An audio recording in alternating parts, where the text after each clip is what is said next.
Hello' বন্ধু বান্ধৱীসকল, আজি আপোনালোকক দেখাম যে আপোনালোকে কাষ্ট চাৰ্টিফিকেট কেনেকৈ এপ্লাই কৰিব। আপোনালোকে কৰ্মবজাৰত যে আপোনালোকে ধুনীয়াকৈ চাৰ্চ বাৰত যে চাৰ্চ কৰি দিব যে সেৱা সেতু বুলি চাৰ্চ কৰি দিয়াৰ লগে লগে আপোনালোকৰ সন্মুখত ধুনীয়াকৈ এটা পেজ খোল খাব। পেজটো খোল খোৱাৰ পিছত আপোনালোকে সেৱা সেতু যিটো হোম পেজ দেখা পাইছে আপোনালোকে ধুনীয়াকৈ ক্লিক কৰিব। তাৰপিছতে আপোনালোকৰ সন্মুখত নতুন এখন এণ্টাৰপ্ৰাইজ এনেকুৱাকৈ খোল খাব। বন্ধু বান্ধৱীসকল, আপোনালোকে নিশ্চয় দেখা পাইছে সেৱা সেতু যিটো পৰ্টেল অলৰেডি কিন্তু অপেন হৈ গৈছে। বন্ধু বান্ধৱীসকল, আপোনালোকে ভিডিঅ'টো অলপ স্কিপ নকৰাকৈ শেষলৈকে চাই থাকিব আৰু আপোনালোকৰ কাষ্ট চাৰ্টিফিকেট এপ্লাই কৰোঁতে কি ডকুমেণ্টছ লাগিব আৰু আপোনালোকে কেনেকৈ কাষ্ট চাৰ্টিফিকেট এপ্লাই কৰিব আপোনালোকক এইটো ভিডিঅ'ত দেখাই প্লিজ ভিডিঅ'টো অলপ স্কিপ নকৰিব। আৰু আপুনি যদি মোৰ চেনেলত নতুন হৈ চেনেলটো ছাবস্ক্ৰাইব কৰি পেলাই বেলাইকনটো বজাই দিব নতুন ভিডিঅ' আপডেট পাবৰ কাৰণে। মই আপোনালোকৰ কাৰণে সদায় নতুন ভিডিঅ' লৈ আহোঁ। বন্ধু বান্ধৱীসকল, আপোনালোকে ধুনীয়াকৈ ভিডিঅ'টো এটা লাইক কৰি পেলাই শ্বেয়াৰ কৰি দি দিয়ক যাতে সকলোৱে মানুহে ভিডিঅ'টো চাই পেলাই উপকাৰ হ'ব পাৰে। এতিয়া আপোনালোকে কেনেকৈ এপ্লাই কৰিব আপোনালোকক এইটো প্ৰচেছটো দেখাই দি আছোঁ। আপোনালোকে ইয়াতে 3 ডট দেখা পাইছে, আপোনালোকে ধুনীয়াকৈ 3 ডট ক্লিক কৰিব। 3 ডট ক্লিক কৰাৰ পিছত আপোনালোকৰ সন্মুখত ছাৰ্ভিচ বুলি এটা অপশ্যন আহিব। আপোনালোকে ছাৰ্ভিচ অপশ্যনত ধুনীয়াকৈ ক্লিক কৰি দিব। ছাৰ্ভিচ অপশ্যনত ক্লিক কৰাৰ পিছত আপোনালোকৰ সন্মুখত এনেকুৱাকৈ নতুন এখন এণ্টাৰপ্ৰাইজ খোল খাব। এণ্টাৰপ্ৰাইজটো খোল খোৱাৰ পিছত আপোনালোকে স্কুলটো ধুনীয়াকৈ ডাউন কৰিব। স্কুলটো ডাউন কৰিলে আপোনালোকে ইয়াতে দেখা পাইছে যে সাৰ্চ বক্স বুলি আপোনালোকে সাৰ্চ বক্সত যাই ধুনীয়াকৈ লিখি দিব যে কাষ্ট চাৰ্টিফিকেট। কাষ্ট চাৰ্টিফিকেট লিখি দিয়াৰ লগে লগে আপোনালোকৰ সন্মুখত এনেকুৱাকৈ আহি যাব। আপোনালোকে তলতে দেখা পাইছে ইয়াতে কাষ্ট চাৰ্টিফিকেট বুলি এটা অপশ্যন আছে SC। আপোনালোকে কি কৰিব ধুনীয়াকৈ এপ্লাই অপশ্যনত ক্লিক কৰিব। এপ্লাই অপশ্যনত ক্লিক কৰাৰ পিছত আপোনালোকৰ সন্মুখত এনেকুৱাকৈ এটা ইণ্টাৰফেচ খোল খাব। তাৰপিছত আপোনালোকে দেখা পাইছে এপ্লাই নাও। আপোনালোকে কি কৰিব ধুনীয়াকৈ এপ্লাই নাও অপশ্যনত ধুনীয়াকৈ ক্লিক কৰি দিব। এপ্লাই নাও অপশ্যনত ক্লিক কৰাৰ পিছত আপোনালোকৰ সন্মুখত নতুন এখন এণ্টাৰপ্ৰাইজ এনেকুৱাকৈ খোল খাব। বন্ধু বান্ধৱীসকল, আপোনালোকে ইয়াতে কি কৰিব ইয়াতে কিন্তু আপোনালোকে যিটো নেকি এণ্টাৰপ্ৰাইজটো খোল খাইছে আপোনালোকে ইয়াতে নিশ্চয় দেখা পাইছে চিলেক্ট ইউজাৰ টাইপ। আপোনালোকে ইউজাৰ টাইপটো ধুনীয়াকৈ চিলেক্ট কৰিব লাগিব। আপোনালোকে কি কৰিব যদি নতুন হয় তেনেহ'লে আপোনালোকে চিটিজেনে থাকিব দিব। আপোনালোকে আৰু বেলেগ একো চিলেক্ট কৰিব নালাগে। আপোনালোকে কি কৰিব চিটিজেন ৰাখি পেলাই আপোনালোকে লগইন অপশ্যনত ক্লিক কৰিব। আপোনালোকে লগইন অপশ্যনত ক্লিক কৰি পেলাই অলপ সময় ৱেইট কৰিব। পেজটো লোডিং হ'ব। লোডিং হোৱাৰ পিছত আপোনালোকৰ সন্মুখত নতুন এখন এণ্টাৰপ্ৰাইজ এনেকুৱাকৈ খোল খাব। তাৰপিছত আপোনালোকে তলত দেখা পাইছে নিউ ইউজাৰত ধুনীয়াকৈ ক্লিক কৰিব। নিউ ইউজাৰত ক্লিক কৰাৰ পিছত বন্ধু বান্ধৱীসকল, আপোনালোকৰ সন্মুখত এনেকুৱাকৈ এটা এণ্টাৰপ্ৰাইজ খোল খাব। আৰু এতিয়ালৈকে যদি মোৰ চেনেলটো ছাবস্ক্ৰাইব কৰা নাই প্লিজ চেনেলটো ছাবস্ক্ৰাইব কৰি পেলাই বেলাইকনটো বজাই দিয়ক। এনেকুৱাকৈ এণ্টাৰপ্ৰাইজটো খোল খোৱাৰ পিছত বন্ধু বান্ধৱীসকল, আপোনালোকে ইয়াতে নিশ্চয় দেখা পাইছে মোবাইল নম্বৰ। তাৰপিছত আপোনালোকৰ গিভ নেম আপোনালোকৰ যিটো মোবাইল নম্বৰ দি পেলাই আপোনালোকে কি কৰে এটা নাম বহাই দিব। ইয়াতে নাম বহাই দি পেলাই আপোনালোকে তাৰপিছত কি কৰিব ইয়াতে অ'টিপি গেটত ক্লিক কৰিব। অ'টিপিটো আহিব। তাৰপিছত আপোনালোকে জেণ্ডাৰ চিলেক্ট কৰি দিব। তাৰপিছত আপুনি ডেট অফ বাৰ্থ চিলেক্ট কৰিব। তাৰপিছত আপোনালোকে এটা মেছেজ দিব ইয়াতে। তাৰপিছত আপোনালোকে ইউজাৰ নেম দিব। তাৰপিছতে আপোনালোকৰ পাছৱৰ্ড দিব। তাৰপিছত আপোনালোকে কনফাৰ্ম পাছৱৰ্ডটো ধুনীয়াকৈ বহাই দিব। কনফাৰ্ম পাছৱৰ্ড বহাই দি পেলাই আপোনালোকে সৰু এটা টিক বক্স ক্লিক কৰাৰ পিছত আপোনালোকে চিং আপত ধুনীয়াকৈ ক্লিক কৰি দিব। তাৰপিছতে আপোনালোকৰ ID পাছৱৰ্ড অলৰেডি হৈ গ'ল। মই কিন্তু আপোনালোকক দেখুওৱা নাই, মোৰ অলৰেডি ID পাছৱৰ্ড আছে বনোৱা। সেইকাৰণে মই আপোনালোকক দেখুওৱা নাই। আপোনালোকে এনেকৈ ধুনীয়াকৈ ID পাছৱৰ্ডটো ক্ৰিয়েট কৰিব। তাৰপিছতে আপোনালোকে কি কৰিব ধুনীয়াকৈ বেগত যাব। আপোনালোকে বেগত যাই পেলাই আপোনালোকে ধুনীয়াকৈ ID পাছৱৰ্ডটো লগইন কৰিব। লগইন কৰাৰ পিছত আপোনালোকৰ সন্মুখত এনেকুৱাকৈ এটা ইণ্টাৰফেচ খোল খাব। আপোনালোকে ইয়াতে দেখা পাইছে যে জাতীয় প্ৰমাণপত্ৰ আপোনালোকে অলৰেডি আবেদন কৰিব পাৰিব। আপোনালোকে কি কৰিব ধুনীয়াকৈ স্কুলটো ডাউন কৰিব। আপোনালোকে ইয়াতে দেখা পাইছে নিশ্চয় আপোনালোকে কি ডকুমেণ্টছ লাগিব। তাৰপিছত আপোনালোকে স্কুলটো ডাউন কৰিলে আপোনালোকে লেংগুৱেজটো চিলেক্ট কৰি ল'ব। আপোনালোকৰ যিটো সুবিধা হয় আপোনালোকে লেংগুৱেজটো ধুনীয়াকৈ চিলেক্ট কৰি ল'ব। আপোনালোকে ইংলিছ যদি হয় ইংৰাজী, তাৰপিছত অসমীয়া আৰু এটা আছে বড়ো আৰু এটা আছে বাংলা। আপোনালোকৰ যিটো হয় আপোনালোকে ধুনীয়াকৈ চিলেক্ট কৰি ল'ব। আপোনালোকক বুজি পোৱাত যাতে সুবিধা হয়।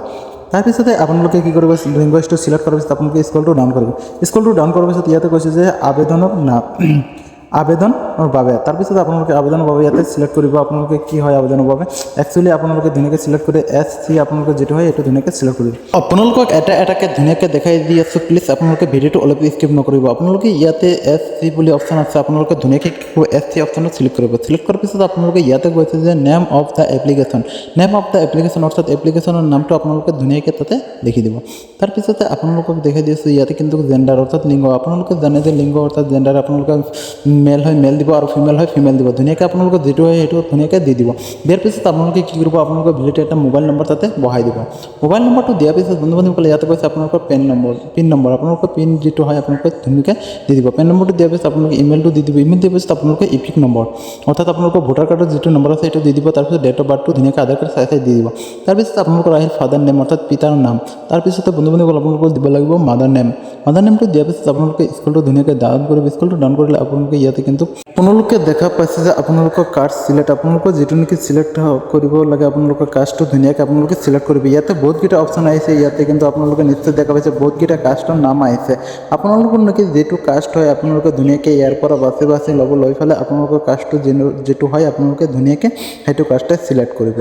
দৰকাৰ হয় আপোনালোকৰ কাষ্ট চাৰ্টিফিকেট আপোনালোকৰ যিটো নেকি লিংক দিব সেইটো ধুনীয়াকৈ চাই ল'ব। চোৱাৰ পিছত আপোনালোকে কি কাষ্ট আছে যাতে ভুল নহয় ধুনীয়াকৈ কাষ্টটো কাষ্টটো আপোনালোকে চিলেক্ট কৰি ল'ব আৰু আপোনালোকে চেনেলটো ছাবস্ক্ৰাইব কৰাৰ কথা কেতিয়াও পাহৰি নাযাব। আপোনালোকে কি কৰিব, ধুনীয়াকৈ কাষ্টটো চিলেক্ট কৰি লোৱাৰ পিছত বন্ধুসকল আপোনালোকে ইয়াতে দেখা পাইছে সাব কাষ্ট, অৰ্থাৎ তাৰপিছতো আপোনালোকৰ কাষ্ট যিটো হয় ধুনীয়াকৈ চিলেক্ট কৰি ল'ব লাগিব।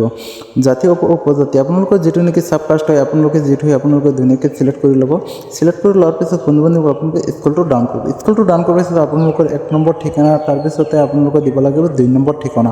তাৰপিছতে আপোনালোকৰ তলতে দেখা পাইছে নিশ্চয় ইয়াতে কৈছে যে হাউচ নম্বৰ অৰ্থাৎ ঘৰ নম্বৰ। তাৰপিছত আপোনালোকৰ ৰাজ্যটো অলৰেডি চিলেক্ট থাকিব, চিলেক্ট কৰিব নালাগে। তাৰপিছত আপোনালোকে স্কুলটো ডাউন কৰিব। স্কুলটো ডাউন কৰাৰ পিছত আপোনালোকৰ ডিষ্ট্ৰিক্ট, অলৰেডি আপোনালোকৰ ডিষ্ট্ৰিক্ট যিটো হয় আপোনালোকে ধুনীয়াকৈ চিলেক্ট কৰি ল'ব। তাৰপিছত সাব ডিষ্ট্ৰিক্ট যিটো হয় আপোনালোকে ধুনীয়াকৈ চিলেক্ট কৰি ল'ব। মই আপোনালোকক ধুনীয়াকৈ দেখাই দি আছোঁ। তাৰপিছত আপোনালোকৰ যিটো নেকি চিটি অফিচ আপোনালোকে ধুনীয়াকৈ চিলেক্ট কৰি ল'ব। মই ইয়াতে আপোনালোকৰ ডিষ্ট্ৰিক্টত চিলেক্ট কৰি পেলাই আপোনালোকক ধুনীয়াকৈ দেখাই দিছোঁ কি ডিষ্ট্ৰিক্ট, অলৰেডি অসমত যিবিলাক ডিষ্ট্ৰিক্ট সব ইয়াতে কিন্তু শ্ব' কৰিব।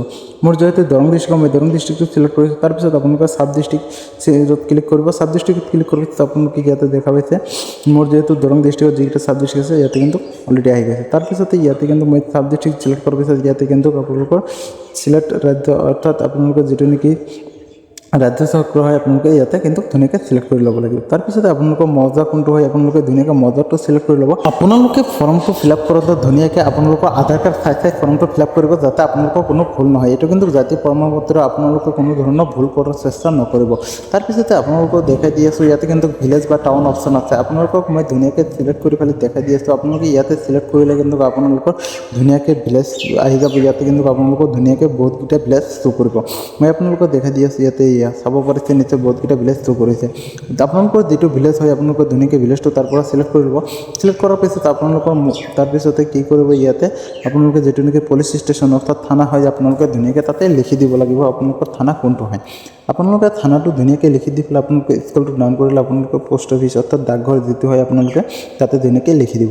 ডাকঘৰটো লিখি দি পেলাই আপোনালোকে পিনক'ডটো ধুনীয়াকৈ লিখি দিব। ডাকঘৰৰ পিনক'ডটো লিখি দি পেলাই আপোনালোকৰ ছেভ এণ্ড নেক্সটত যে ক্লিক কৰিব। ক্লিক কৰাৰ পাছত আপোনালোকৰ সন্মুখত এনেকুৱা এটা পপ আপ আহিব। আপোনালোকে ইয়েছ অপশ্যনত ধুনীয়াকৈ ক্লিক কৰিব। ইয়েছ অপশ্যনত ক্লিক কৰাৰ পিছত আপোনালোকৰ সন্মুখত এনেকুৱাকৈ এণ্টাৰ পেজ এখন খোল খাব। এণ্টাৰ পেজটো খোল খোৱাৰ পিছত আপোনালোকে ধুনীয়াকৈ স্কুলটো ডাউন কৰিব। স্কুলটো ডাউন কৰিলে আপোনালোকে ইয়াতে দেখা পাইছে আপোনালোকৰ কি কৈছে ইয়াতে এপ্লিকেণ্ট ফটো আপোনালোকৰ তাৰপিছতে চিলেক্ট অপশ্যনত ক্লিক কৰি আপোনালোকে এপ্লিকেণ্ট ফটোটো চিলেক্ট কৰিব। এপ্লিকেণ্ট ফটো চিলেক্ট কৰাৰ পিছত তাৰপিছত তলতে আপোনালোকৰ ডকুমেণ্টছ যিকোনো আপোনালোকৰ birth certificate, Aadhaar card, PAN card, admit card যিকোনো হয় আপোনালোকে ধুনীয়াকৈ এটা চিলেক্ট কৰিব। চিলেক্ট কৰাৰ পিছত বন্ধুসকল আপোনালোকক দেখাই দি আছোঁ। আপোনালোকে চিলেক্ট কৰাৰ পিছতে আপোনালোকে কাষতে দেখা পাইছে যে ব্ৰাউজাৰ অপশ্যন, আপোনালোকে ধুনীয়াকৈ কি কৰিব ব্ৰাউজাৰ অপশ্যনত ক্লিক কৰিব। ব্ৰাউজাৰ অপশ্যনত ক্লিক কৰি আপোনালোকৰ মোবাইল বা লেপটপৰ পৰা আপোনালোকে ফটোবিলাক ধুনীয়াকৈ আপলোড কৰি দি দিব। তাৰপিছত আপোনালোকে তলতে দেখা পাইছে আকৌ চিলেক্ট অপশ্যন আছে। আপোনালোকৰ যিটো নেকি ডকুমেণ্টছ চিলেক্ট কৰিব দিছে আপোনালোকে ডকুমেণ্টছটো ধুনীয়াকৈ চিলেক্ট কৰি ল'ব। তাৰপিছত আপোনালোকৰ কাষ্ট চাৰ্টিফিকেট অৰ্থাৎ ফাদাৰৰ যিটো নেকি হয় আপোনালোকে ইয়াতে চিলেক্ট কৰিব দিছে। আপোনালোকে চিলেক্ট অপশ্যনত ক্লিক কৰাৰ পিছত আপোনালোকৰ অপশ্যনটো খুলি খাব। তাৰপিছত আপোনালোকে ধুনীয়াকৈ ইয়াতে কাষ্ট অফ ফাদাৰটো চিলেক্ট কৰিব পাৰিব। তাৰপিছত আপোনালোকৰ তলতে কিন্তু ইয়াতে দিয়া আছে আপোনালোকৰ যিটো নেকি হয় কমিউনিটিৰ অথৰাইজেশ্যন আপোনালোকে ধুনীয়াকৈ চিলেক্ট কৰিব পাৰিব। তাৰপিছত আপোনালোকে এইবিলাক চিলেক্ট কৰি লোৱাৰ পিছত আপোনালোকে কাষতে দেখা পাইছে যে ব্ৰাউজাৰ অপশ্যন, আপোনালোকে ধুনীয়াকৈ ব্ৰাউজাৰ অপশ্যনত ক্লিক কৰি পেলাই আপোনালোকে ধুনীয়াকৈ ফটোবিলাক ধুনীয়াকৈ আপলোড কৰি দি দিব। অৰ্থাৎ ফটো বুলি কওঁতে আপোনালোকৰ যিবিলাক নেকি চাৰ্টিফিকেট অৰ্থাৎ আপোনালোকৰ যিবিলাক নেকি আধাৰ কাৰ্ড আছে সেইবিলাক সম্পূৰ্ণ ফটো আপলোড কৰি দি দিব। তাৰপিছত আপোনালোকে ছাবমিট অপশ্যনত ক্লিক কৰিব। ছাবমিট অপশ্যনত ক্লিক কৰাৰ পিছত আপোনালোকৰ সন্মুখত নতুন এখন এণ্টাৰপ্ৰাইজ আহিব। আপোনালোকে পে'মেণ্ট কৰিব লাগিব। আপোনালোকে স্কেনাৰ আহিব, ধুনীয়াকৈ আপোনালোকে 30 টকাটো পে'মেণ্ট কৰি দি দিব। মই আপোনালোকক দেখুওৱা নাই।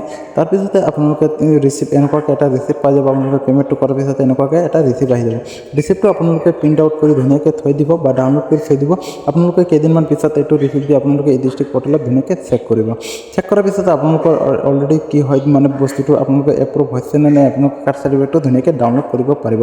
আজিৰ ভিডিঅ'টো এনেই বহুত দীঘল লাগিছে বন্ধুসকল। আজিৰ ভিডিঅ'টো উন্নত সমাপ্ত কৰিছোঁ আৰু ভিডিঅ'টো আপোনালোকে লাইক কৰি পেলাই এটা শ্বেয়াৰ কৰি দি দিয়ক আৰু চেনেলটো ছাবস্ক্ৰাইব কৰা এটা পাহৰি নাযাব। আকৌ নেক্সট এটা ভিডিঅ'ত আপোনালোকৰ লগত দেখা হ'ব। অ'কে।